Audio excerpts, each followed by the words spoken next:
حضرت بلال بن رباح، آپ کے والد کا نام حضرت رباح تھا، حضرت بلال کے والد۔ وہ حضرت بلال ابھی بچپن میں چھوٹے سے تھے کہ والد انتقال کر گئے، یتیمی میں پرورش پائی جناب بلال نے، یتیمی میں، اور پھر دو بہنیں، ایک والدہ، ایک بھائی۔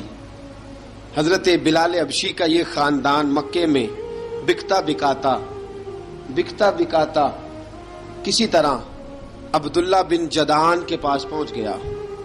بڑا پکا کافر تھا، بڑا پکا۔ ذرا اسلام کی روشنی چمکی نہ تھوڑی سی، حضرت ابوبکر صدیق رضی اللہ تعالیٰ عنہ اس رستے سے گزرتے تھے، اس رستے میں حضرت بلال کام کاج کیا کرتے تھے، بڑے محنت، بڑے جفاکش، بڑے ہمت والے۔ حضرت صدیق اکبر نے ایک دن روک کے کہا، بلال کب تک تو اتنے خداؤں کو پوجتا رہے گا، کب تک تو اتنے خداؤں کو پوجے گا، جگہ جگہ ماتھا ٹیکے گا، یہ تجھے کبھی غلامی سے آزاد نہیں کریں گے۔ میں تجھے ایک دروازہ بتلاتا ہوں، اگر تو اس دروازے پہ آئے گا تو وہ تجھے مکے کی گلی سے اٹھا کے کعبے کی چھت پہ کھڑا کر دیں گے۔ گلی ہے میرے پاس، دامن مصطفیٰ سے جو بھی لپٹا وہ یگانہ ہو گیا، جس کے حضور ہو گئے اس کا زمانہ ہو گیا۔ حضرت بلال حبشی رضی اللہ تعالیٰ عنہ کو بات بتلائی، سلیم الفطرت آدمی تھے، سنجیدہ آدمی تھے، اچھا مزاج رکھتے تھے، فہم و فراست رکھتے تھے۔ جناب بلال نے کلمہ پڑھ لیا، کلمہ پڑھ کے نا تو سب لوگوں نے کہا، بہت سارے لوگوں نے اپنا اسلام چھپا کے رکھا ہوا تھا۔ دو واقعات ایسے ہوئے کہ حضرت بلال کا اسلام ظاہر ہو گیا۔ کسی کام سے بت خانے بھیجا عبداللہ ابن جدعان نے، بت خانے گئے تو لگے ہوئے تھے بت، کتار اندر کتار، بتوں کی کتاریں بنی ہوئی تھی۔ حضرت بلال نے مٹی اٹھائی اور بتوں کے منہ پہ مار کے کہنے لگے، جو اپنا چہرہ صاف نہیں کر سکتے وہ کسی کو نفع نقصان کیا پہنچائیں گے۔ جو لوگ دیکھ رہے تھے انہوں نے آ کے عبداللہ ابن جدعان کو بتایا، کہا تیرا غلام ہے اور تو بہت بڑا سردار بنتا ہے، تیری عزت خاک میں مل جائے گی کسی کو پتا چل گیا کہ عبداللہ کا غلام مسلمان ہو گیا۔ عبداللہ بن جدعان نے راتوں رات امیہ بن خلف سے بات کی اور امیہ سے کہا، یار یہ غلام لے لو، مفتی لے لو۔ بتایا نہیں امیہ کو، بتایا نہیں کہ مسلمان ہو گیا ہے۔ امیہ نے لے لیا۔ امیہ بڑا سخت آدمی تھا، بڑی طبیعت میں سختی پائی جاتی تھی، اللہ اکبر، لیکن یہ محبت اور عشق یہ چھپائے چھپتے نہیں، اور مسلمان اپنے اسلام کا اظہار کیے بغیر رہ سکتا۔ ایک واقعہ اور رونما ہو گیا، حضرت بلال پھر ظاہر ہو گئے۔ ہوا کیا؟ حضرت عمار بن یاسر رضی اللہ تعالیٰ عنہ، مکے کے سارے کافر کٹھے ہو کے ایک غریب آدمی کو مار رہے ہیں، غریب آدمی کو۔ جب اندر انسان کے چور ہوتا ہے تو بڑا سے بڑا آدمی بھی بزدل ہو جاتا ہے۔ جب اندر چور بیٹھ جائے نا تو بڑے سے بڑا آدمی بزدل ہو جاتا ہے، اور جب اندر صفائی ہو تو غریب سے غریب آدمی بھی بہادر ہو جاتا ہے۔ حق پہ ہونا چاہیے، سچا ہونا چاہیے، پھر بہادر ہو۔ حضرت عمار بن یاسر رضی اللہ، ایک غریب آدمی، مکے کے سارے سردار مکے کے چوک میں کٹھے ہیں اور ایک دیوار کے ساتھ کھڑا کیا ہوا ہے حضرت عمار بن یاسر کو، اور کوڑے مار رہے ہیں، زور زور سے کوڑے حضرت عمار بن یاسر رضی اللہ تعالیٰ عنہ کے بدن پہ لگتے ہیں، وجود لہو لہان ہے۔ حضرت عمار بن یاسر کو پتا تھا کہ بلال بھی مسلمان ہو گئے، لیکن ان کا خیال تھا کہ یہ کسی کو بتلائیں نہ تو ہی بہتر ہے۔ امیہ بن خلف آیا، سخت دھوپ تھی، جب کوڑے مار مار کے تھک گیا نا، ابو جال نے بھی مارا، ابو لہب نے بھی مارا، ابو سفیان نے بھی مارا، ابو البختری نے بھی مارا، اخنس بن شریک نے بھی مارا۔ امیہ بن خلف کی باری آئی تو تھک گیا نا مار مار کے، اسے پتا تھا کہ بلال بڑا سخت آدمی ہے، جو کام بھی کہو بلال کر دیتا ہے۔ امیہ نے کہا بلال سے، کہا بلال ادھر آ۔ حضرت بلال گئے، کہا یہ کوڑا پکڑ اور اس کو مار۔ جناب بلال نے کوڑے کی طرف دیکھا، پھر حضرت عمار کی طرف دیکھا،